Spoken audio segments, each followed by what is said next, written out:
الجزائر لم تكن معروفة في تلك المرحلة. نعم. يعني الناس يتكلموا تونس يتكلموا مراكش المغرب. الجزائر ان كنوا بطيئون كما يقال.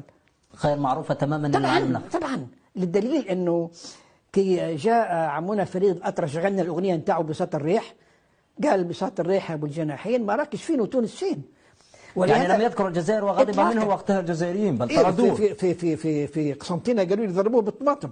نعم طردوه الجزائر. مظلوم لأنه الجزائر لم تكن موجودة في التطور لكنكم نفسه. كنتم طلبة أنتم في المشرق العربي، كان بإمكانكم أن تعرفوا بالجزائر أكثر. صح. الجزائر وش هي الجزائر هذه يا أخي؟ بلاد موجودة، وش راهي تدير؟ وش تقول لهم؟ هناك نوع من هل الاستعمار كان مانع حقيقي بأن تعرف بالجزائر مثلا؟ لا، لأنه لا يمكن أن تعرف بشيء غير موجود. لا يمكن. الإعلام هو ظل لعود. إذا كان العود مش موجود الظل ما كانش. الجزائر لم تكن موجودة لأنها الذكريات القديمة نتاع زيارة أحمد شوقي، زيارة محمد عبده الجزائر اختفت.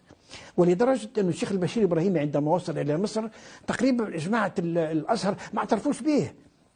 لماذا لم يعترفوا بالشيخ البشير إبراهيمي بما أن الإخوان المسلمين هم الذين كانوا يدعمون جمعية علماء المسلمين في الجزائر؟ لا، هذاك فيما بعد.